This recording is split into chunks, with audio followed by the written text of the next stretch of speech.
اس head کو بلایا اور پھر اسے یہ حکم دیا کہ آج تم نے چیف جسٹس آف پاکستان یعنی جسٹس بندیال صاحب پر حملہ کرنا ہے۔ سپریم کورٹ کے 2 جج صاحبان یعنی جسٹس مظاہر نقوی اور جسٹس اعجاز الحسن، جنہوں نے جسٹس فائز عیسیٰ کے بعد چیف جسٹس بننا ہے، ان دونوں پر بھی تم نے آج کے دن میں حملہ کرنا ہے۔ اور اس حملے کا مقصد یہ تھا کہ ان جج صاحبان کو یہ پیغام دیا جائے کہ ہم اس ملک کے سب سے بڑے سیسیلین مافیا ہیں، ہم اس ملک کے سب سے بڑے گاڈ فادر ہیں، ہم اس ملک میں مافیا کی طرح ایکٹ کرتے ہیں، تو آپ کی جرت کیسے ہوئی، آپ کی سپریم کورٹ کی اور آپ کے جج صاحبان کی جرت کیسے ہوئی کہ آپ نے آئین کے تحت 90 دن کے اندر الیکشن کرانے کا حکم دیا۔ اس وجہ سے آج کے دن میں یہ حملہ چیف جسٹس صاحب پر مریم نواز نے اپنے سوشل میڈیا سیل کے ہیڈ کے ذریعے کروایا۔ اب مریم نواز کی انہی ڈائریکٹیوز پر اور انہی ہدایات پر سوشل میڈیا پر عمران دار چیف جسٹس کے ہیش ٹیگ سے ایک ٹرینڈ چلایا گیا، اس کے بعد ایک شیطانی ٹولہ کے ہیش ٹیگ سے چیف جسٹس صاحب کے خلاف ایک ٹرینڈ چلایا گیا، اور اس ٹرینڈ میں جو ٹویٹس کیے گئے ہزاروں کی تعداد میں، جو کہ سوشل میڈیا کے جعلی اکاؤنٹس کے ذریعے کروائے گئے، اس میں جج صاحبان کو غلیظ ترین گالیاں دی گئیں، ایسے نامناسب الفاظ استعمال کیے گئے جو کہ ہم اپنے پلیٹ فارم پر دہرا نہیں سکتے، کیونکہ ہمارا یہ پلیٹ فارم جو ہے اس کی ویڈیوز فیملیز بھی دیکھتی ہیں، لیکن اتنے غلیظ قسم کے الفاظ استعمال کیے گئے کہ یہ الفاظ ناقابل بیان ہیں۔ اب مریم نواز، جنہوں نے آج بھی چیف جسٹس صاحب کو اور سپریم کورٹ کے 2 جج صاحبان کو عملی طور پر گالیاں دی، ان کے خلاف تو چیف جسٹس صاحب میں یہ جرت نہیں ہوئی۔ کوئی آپ یہ کہہ لیں کہ پاکستان کے اندر ایسا جج نہیں ہے جس کے اندر اتنی اخلاقی جرت ہو کہ مریم نواز کے خلاف کوئی ایکشن کیا جائے، مریم نواز کے خلاف کوئی توہین عدالت کی کارروائی کی جائے۔ لیکن عمران خان صاحب کے جو بھانجے ہیں حسان نیازی، ان کو صرف اس بنیاد پر گرفتار کر لیا گیا کہ انہوں نے اسلام آباد کی سیشن عدالت کے جج کی تصویر لگائی اور ایک تنقیدی قسم کا بے ضرر قسم کا ٹویٹ کر دیا، لیکن انہیں آج کے دن میں اغوا کر لیا گیا۔ حالانکہ اسلام آباد کی جو انسداد دہشت گردی کی عدالت ہے، وہاں سے ان کی ضمانت منظور ہو گئی تھی۔ جب پولیس نے ان کو اغوا کیا تو انہوں نے اپنی ضمانت کا جو ڈاکومنٹ ہے وہ بھی پولیس کو دکھایا، لیکن اس کے باوجود زبردستی پولیس انہیں اغوا کر کے لے گئی۔ یہ حالت ہے اس وقت اس ملک میں قانون اور انصاف کی۔ اور پھر چیف جسٹس صاحب یہ بھی پوچھتے ہیں کہ ہماری عدلیہ کو دنیا میں 136ویں رینک پر کیوں پھینکا گیا۔ اب یہاں پر زمان پارک پر ایک نئے اور گھنونے آپریشن کے متعلق بھی ایک بڑی خبر آئی ہے، کیونکہ لاہور ہائی کورٹ نے حکم یہ دیا تھا کہ اب زمان پارک پر آپریشن نہیں ہوگا، لیکن ایک طرف تو پولیس نے دوبارہ زمان پارک کا محاصرہ کر لیا اور دوسری جانب اچانک نیب نے عمران خان صاحب کو طلب کر لیا۔ یعنی نیب نے اتنی پھرتیاں دکھائیں کہ نیب نے ایک طرف جب یہ دیکھا کہ عمران خان صاحب کی ضمانت منظور ہوئی ہے، تو اب نیب کی ٹیم نے پھرتیاں دکھاتے ہوئے عمران خان صاحب کو ہنگامی طور پر طلب کر لیا، اور عمران خان صاحب کی طلبی کا نوٹس موصول کرانے کے لیے یہ ٹیم ہنگامی طور پر خان صاحب کی رہائش گاہ پر پہنچ گئی۔ لیکن یہاں پر جو پرائم منسٹر ہاؤس میں یعنی وزیر اعظم ہاؤس میں ایک شٹ اپ کال دی گئی، اس کی کہانی بھی آپ کو مختصراً سناتے ہیں، کیونکہ یہ کہانی بھی بڑی دلچسپ ہے۔ تو معاملہ یہ ہے کہ یہ جو شٹ اپ کال ہے یہ وزیر اعظم ہاؤس میں شہباز شریف کو دی گئی، یعنی جو اس وقت جعلی مینڈیٹ والے وزیر اعظم ہیں شہباز شریف، جن کی حکومت 27 کلومیٹر کے اسلام آباد کے دائرے تک محدود ہے، اور اسلام آباد کے دائرے میں بھی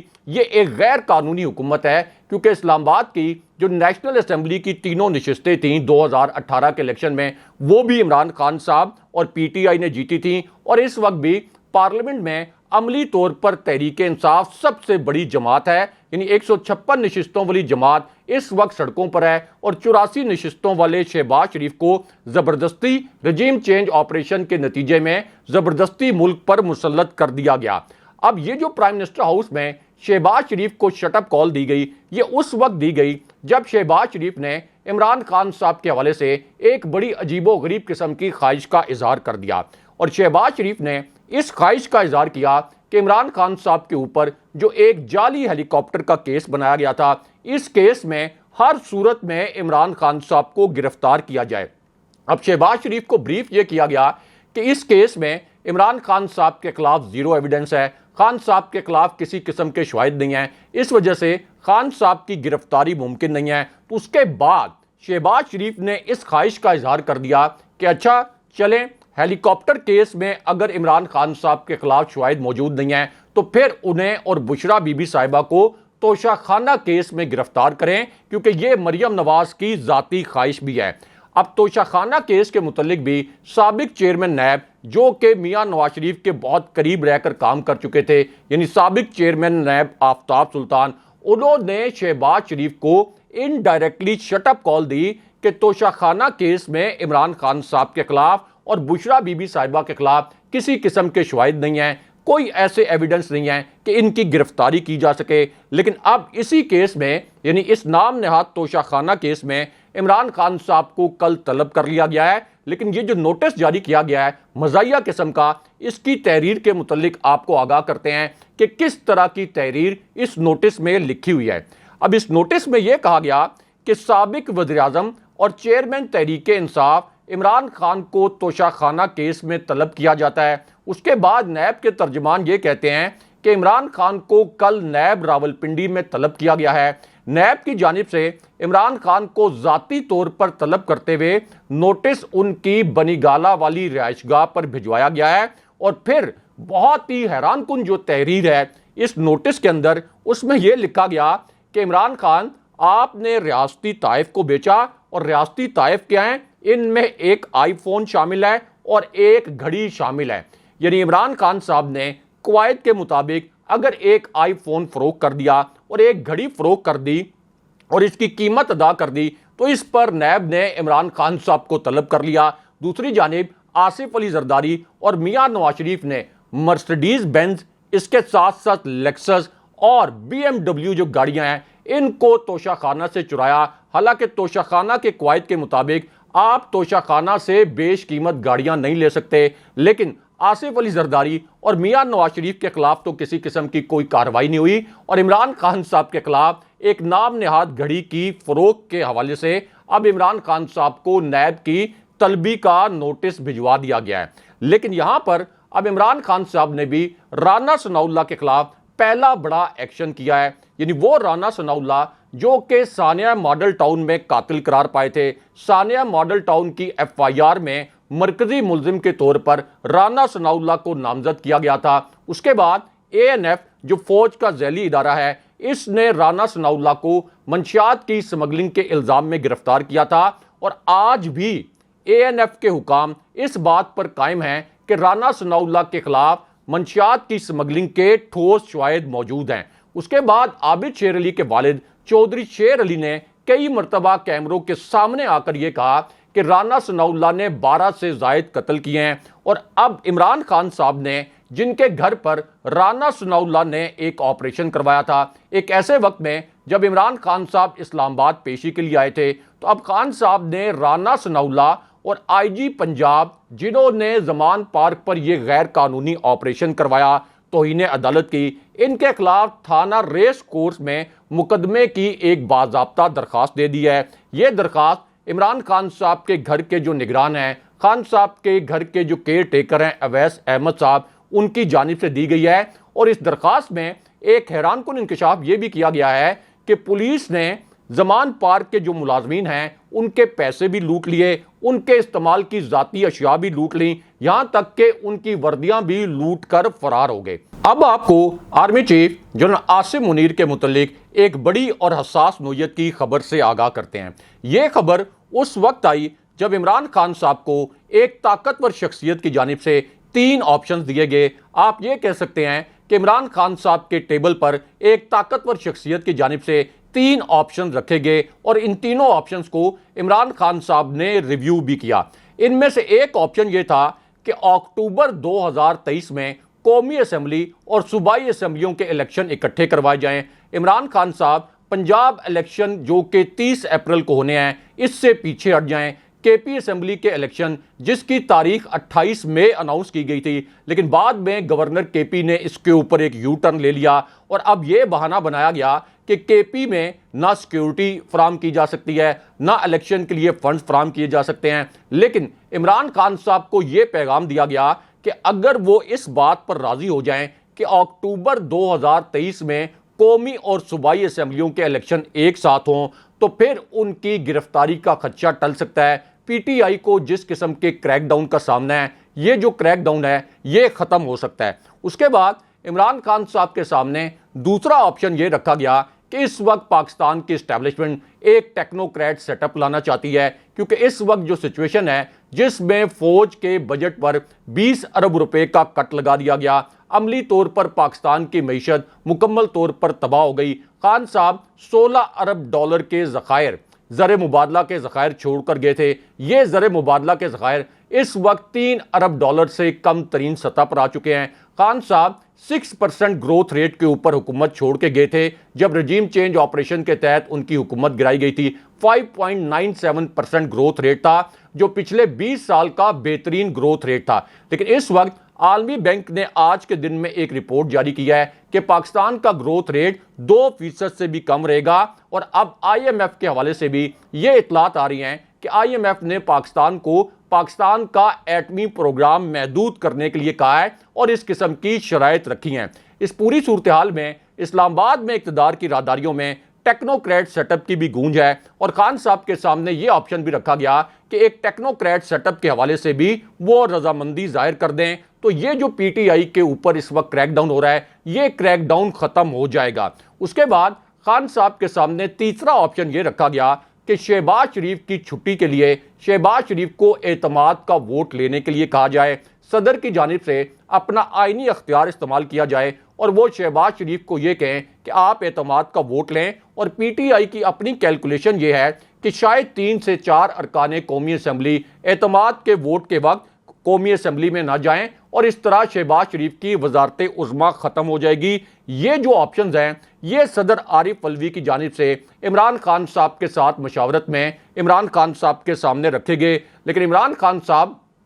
آپ یہ کہہ سکتے ہیں کہ انہوں نے ٹیکنوکریٹ سیٹ اپ کا جو آپشن ہے اس کو مسترد کر دیا، کیونکہ خان صاحب کو پتا ہے کہ یہ اصل میں ایک ٹریپ ہے، ایک ایسا ٹریپ ہے جس کے تحت ٹیکنوکریٹ سیٹ اپ 10-12 مہینے نہیں بلکہ 2 سال تک بھی چلایا جا سکتا ہے، اور اس طرح سے قومی اسمبلی کے الیکشن بھی ڈیلے ہو جائیں گے، اور شہباز شریف کا یہ جو ڈالا ہوا گند ہے پچھلے 12 مہینے 11 مہینے کا، اس کو بھی کور اپ کرنے کی کوشش کی جائے گی۔ دوسری جانب عمران خان صاحب نے دوسرے آپشن کو بھی رد کر دیا جس میں یہ کہا گیا تھا کہ اکتوبر میں قومی اسمبلی اور صوبائی اسمبلیوں کے الیکشن اکٹھے کرائے جائیں، اور عمران خان صاحب صوبائی اسمبلیوں کے الیکشن سے پیچھے ہٹ جائیں۔ عمران خان صاحب نے اس آپشن کو بھی مسترد کر دیا، لیکن تیسرے آپشن کے اوپر یعنی شہباز شریف کو اعتماد کا ووٹ لینے کا جو آپشن ہے اس پر عمران خان صاحب نے ایک وقتی گرین سگنل دیا ہے، اور اس پر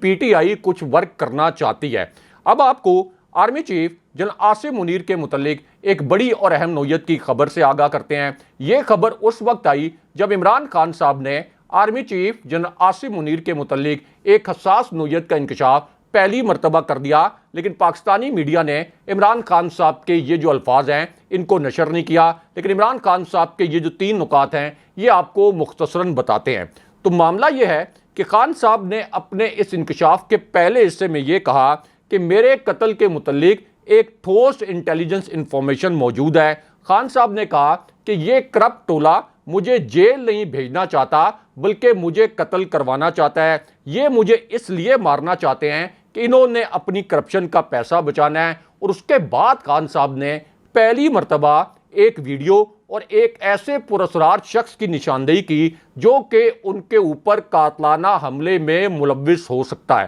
خان صاحب نے اس انکشاف کے پہلے حصے میں تو چیف جسٹس صاحب سے یہ اپیل کی کہ آپ غور سے دیکھیں کہ اس ملک میں کیا ہو رہا ہے۔ خان صاحب نے کہا کہ یہ جو مرضی کر لیں اب یہ الیکشن جیت نہیں سکتے، ہم الیکشن چاہتے ہیں اور یہ ملک میں تصادم چاہتے ہیں۔ اس کے بعد خان صاحب نے ایک مسٹیریس کریکٹر کی نشاندہی پہلی مرتبہ کی جو کہ ان پر جوڈیشل کمپلیکس کے اندر حملہ کرنے والا تھا۔ خان صاحب نے بتایا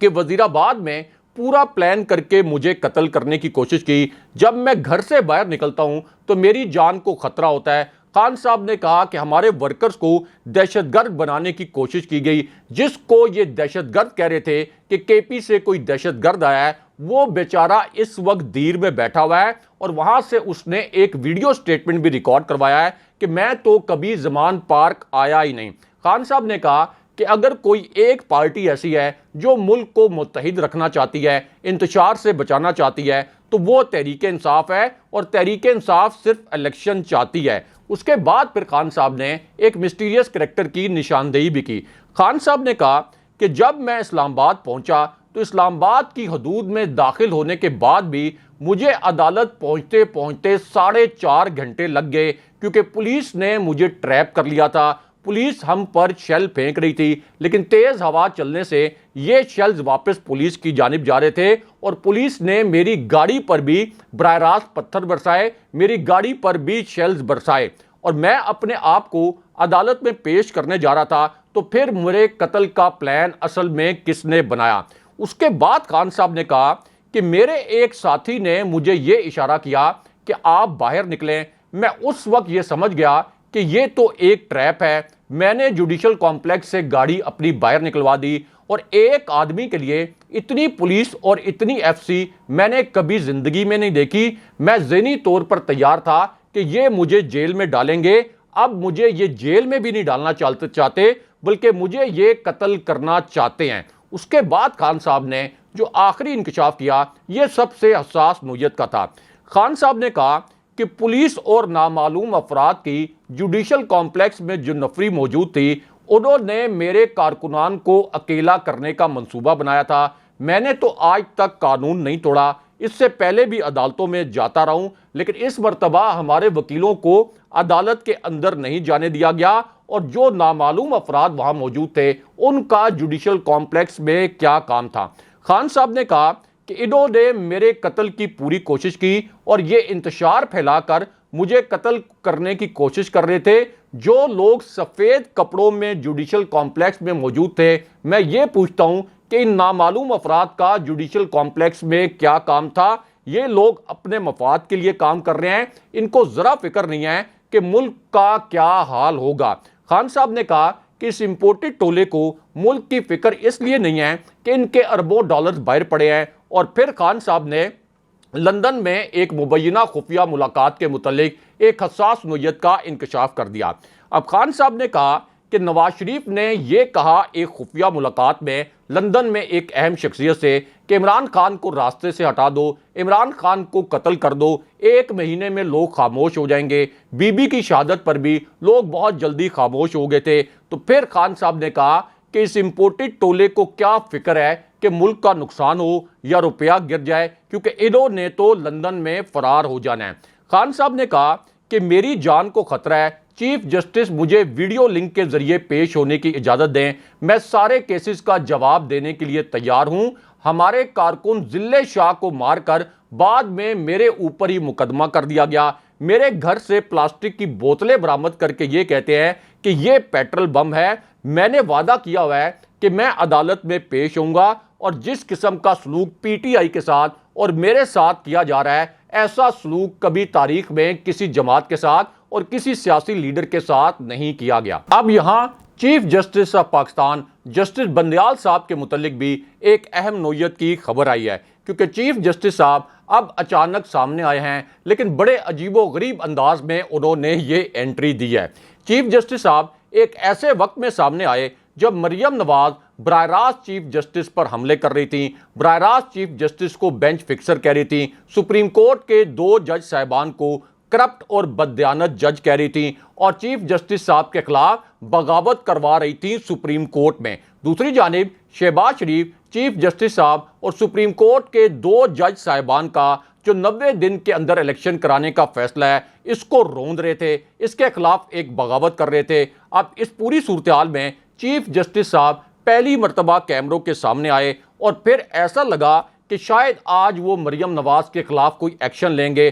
یا کم سے کم کوئی اشارتاً ہی ایسی بات کریں گے جس سے مریم نواز کو کوئی شٹ اپ کال دی جائے گی، شہباز شریف کو کوئی شٹ اپ کال دی جائے گی کہ آپ سپریم کورٹ کے فیصلوں کو نہیں رون سکتے۔ لیکن چیف جسٹس صاحب نے الٹا ایک بڑا دلچسپ قسم کا بیان دے دیا۔ اس بیان کے 2 نکات آپ کو مختصراً بتاتے ہیں۔ اب چیف جسٹس عمر عطا بندیال صاحب نے یہ الفاظ بولے کہ سچائی اور دیانتداری کا ساتھ نہیں چھوڑنا چاہیے، امن اور سکون کے لیے سب کو اپنا کردار ادا کرنا ہوگا، ایک دوسرے کے ساتھ اختلافات دور کریں، آئین کے مطابق قومی اداروں کا تحفظ ہمارا سب کا فرض ہے۔ اس کے بعد چیف جسٹس صاحب نے کہا ہم نے آئین کے تحت فیصلے کرنے ہیں، ریاست کا وجود ماں کی طرح ہوتا ہے اور ریاست کا کام شہریوں کی حفاظت کرنا ہوتا ہے۔ اس کے بعد چیف جسٹس صاحب نے کہا کہ جب ذیلی عدلیہ کے لوگ نامناسب رویہ اختیار کرتے ہیں تو اس سے ہمیں بڑی تکلیف ہوتی ہے اور عدلیہ آئین کے نفاذ کے لیے کوشاں ہیں۔ لیکن یہاں سوال یہ پیدا ہوتا ہے کہ چیف جسٹس صاحب ایک طرف یہ کہہ رہے ہیں کہ عدلیہ کا کام شہریوں کی حفاظت کرنا ہے، دوسری جانب پی ٹی آئی کی خواتین، پی ٹی آئی کے جو کارکن ہیں، جو کم سن بچے جن کا سیاست سے کوئی لینا دینا نہیں، ان کو دن دہاڑے اغوا کیا جا رہا ہے۔ زمان پارک پر لاہور ہائی کورٹ کے حکم نامے کو روند کر ایک آپریشن کر دیا گیا۔ جوڈیشل کمپلیکس میں جہاں پر سپیریئر کورٹس ہیں وہاں پر عدالتی احاطے میں آنسو گیس کے شیل برسا دیے گئے، اور آپ کا اپنا جو حکم ہے کہ 90 دن کے اندر الیکشن کروائے جائیں، آپ کے اپنے حکم کو یہ امپورٹڈ حکومت اس وقت روند رہی ہے۔ آپ تو اپنی سپریم کورٹ کو، اپنے فیصلوں کو اور اپنے جج صاحبان کو تحفظ نہیں دے سکتے، تو پھر آپ کس قانون کی بات کر رہے ہیں، کس آئین کی بات کر رہے ہیں؟ آپ کو تو عملی طور پر یہ بتانا چاہیے تھا کہ ہماری سپریم کورٹ اور ہمارے جو جج صاحبان ہیں یہ سسیلین مافیا کے ہاتھوں عملی طور پر یرغمال بن چکے ہیں، اور اسی وجہ سے یہ سسیلین مافیا سپریم کورٹ، اسلام آباد ہائی کورٹ اور لاہور ہائی کورٹ کے فیصلوں کو روند رہا ہے۔ اور پھر چیف جسٹس صاحب یہ مزاحیہ سی بات بھی کر رہے ہیں کہ ہم نے ہر صورت میں آئین اور قانون کو نافذ کرنا ہے۔ اگلے پروگرام تک کے لیے اللہ حافظ۔